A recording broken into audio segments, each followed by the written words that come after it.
Na quarta e última parte da exposição do texto Diferentes Olhares na Análise de Políticas Públicas, escrito pela professora Kátia Grisa, eu quero expor algumas características do modelo de análise chamado de redes de políticas públicas.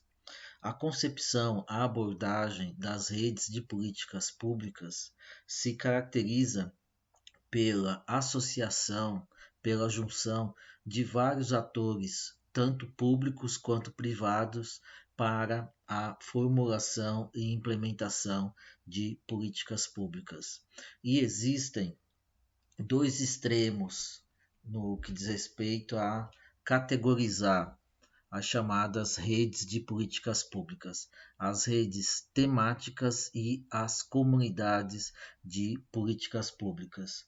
No caso das redes temáticas, você tem uma quantidade, uma presença maior de atores, normalmente há mais conflito entre esses atores, né? Estou me referindo às chamadas redes temáticas, e há mais discussão e há uma conduta também, digamos assim, menos hierarquizada e mais democrática.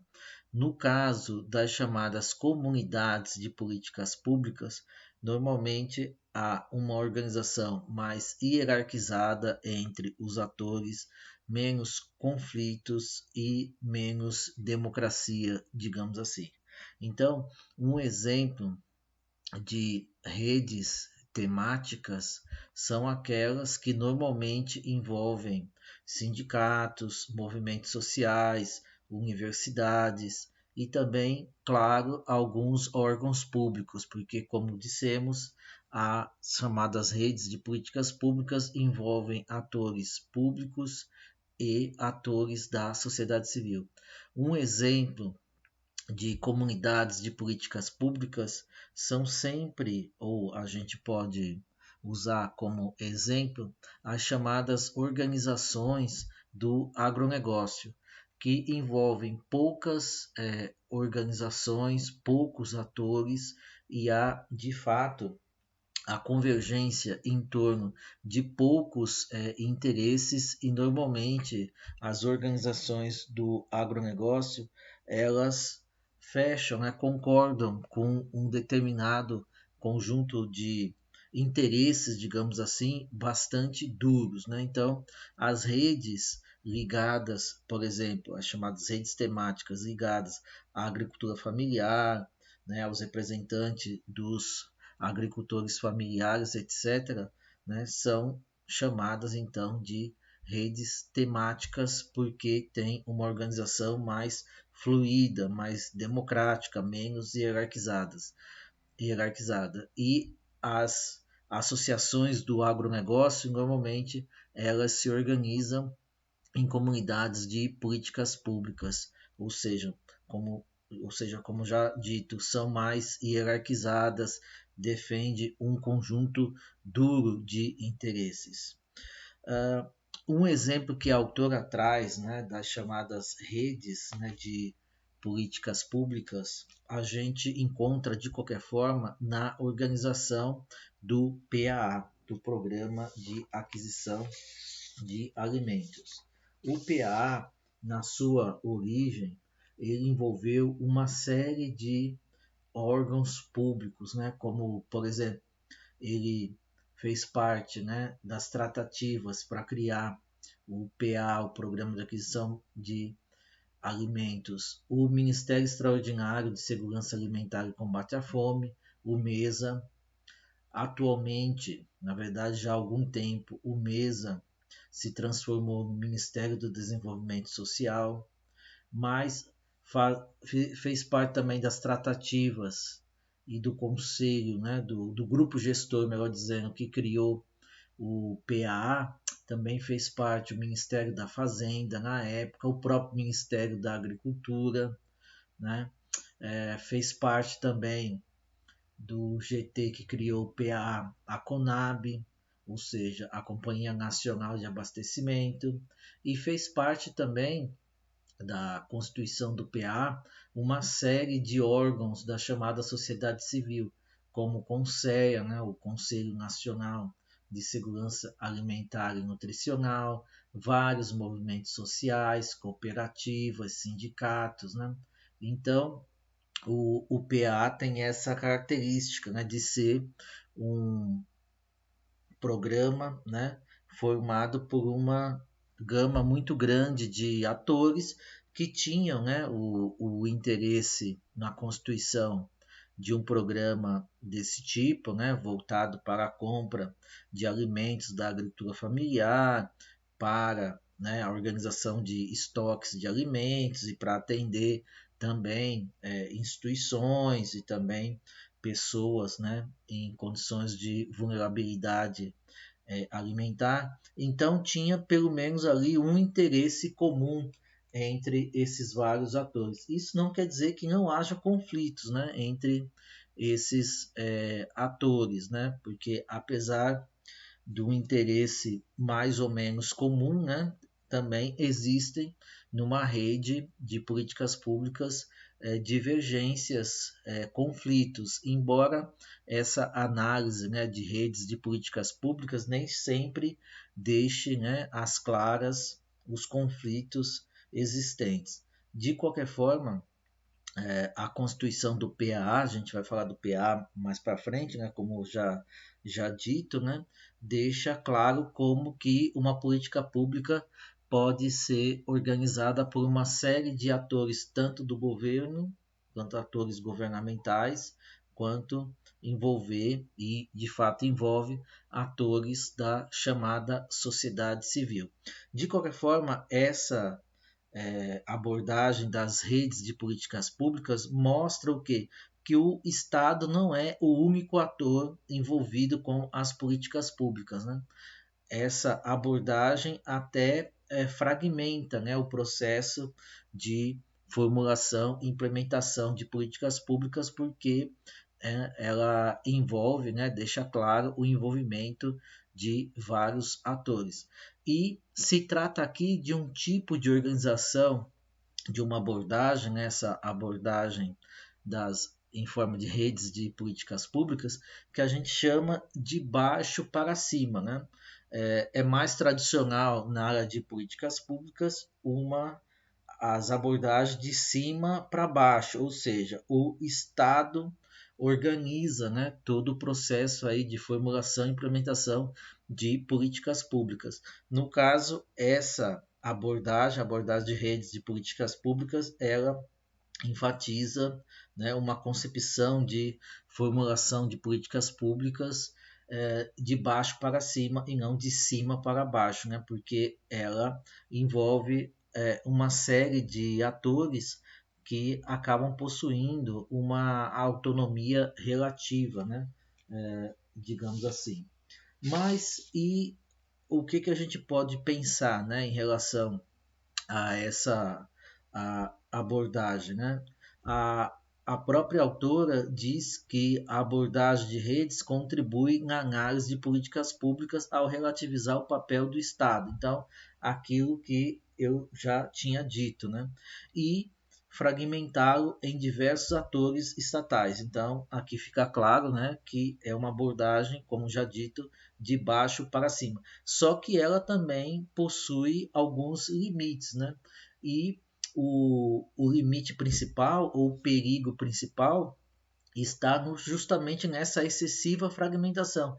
Então, muitas vezes, uma política pública pode envolver tantos atores que, não obstante eles terem um interesse comum, né, pode ficar claro também, pode vir à tona, né, outros interesses. Então, isso pode envolver, né, uma fragmentação excessiva, né, a ausência, já que o próprio Estado, a noção de Estado, se fragmenta, né, falta muitas vezes um ator para coordenar todos os processos. Então, a autora vai dizer, né, entre as várias limitações, ela vai dizer: há risco de excessiva particularização dos setores, negligenciando as interdependências. Então, o próprio caso do PAA, né, a força do PAA está justamente em ser, né, um programa que tem a participação de vários atores.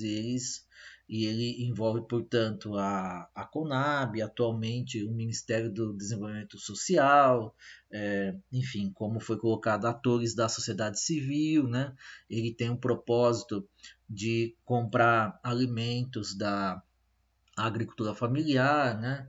Enviar esses alimentos, né, para órgãos institucionais, mas também tem o propósito, né, de promover uma política de formação de estoques.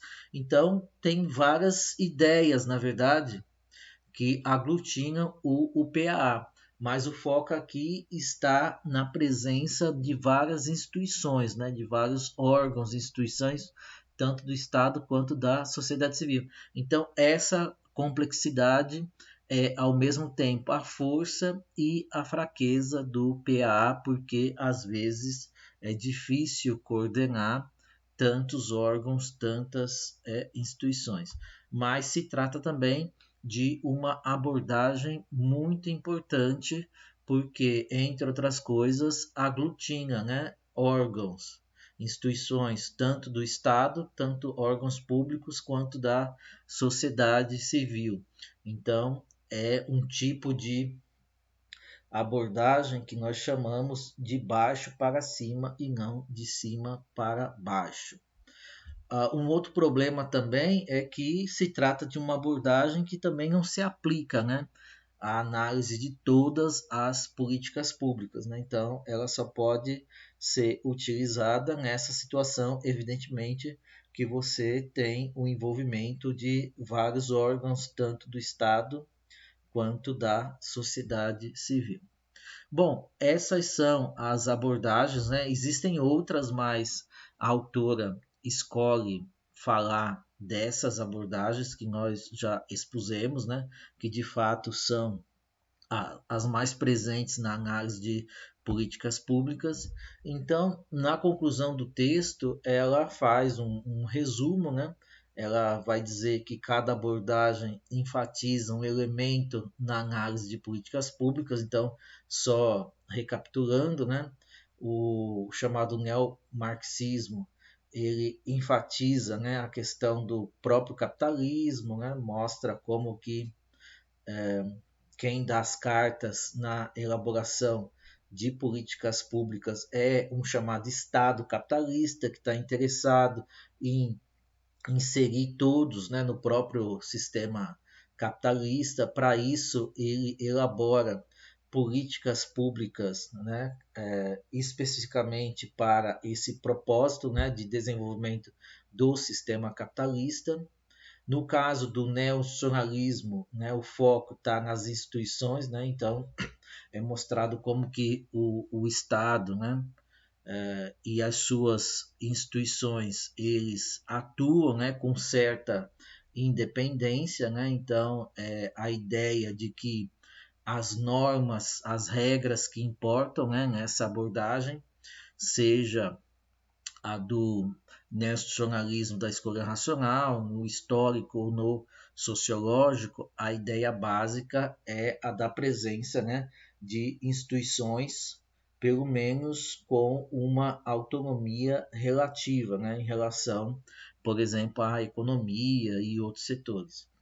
A abordagem cognitiva, também recapitulando, né, o mais importante, o fundamental são as ideias, né? Então, políticas públicas são, antes de tudo, ideias, né? Depende de valores, de visões de mundo, de ideias propriamente dita. Então, é uma abordagem de origem francesa, mas também bastante utilizada e trabalha com todas as noções que nós vimos, né, de referencial global, de referencial setorial, mas tudo passa, né, pela questão das ideias, né, daí o nome da abordagem, abordagem cognitiva.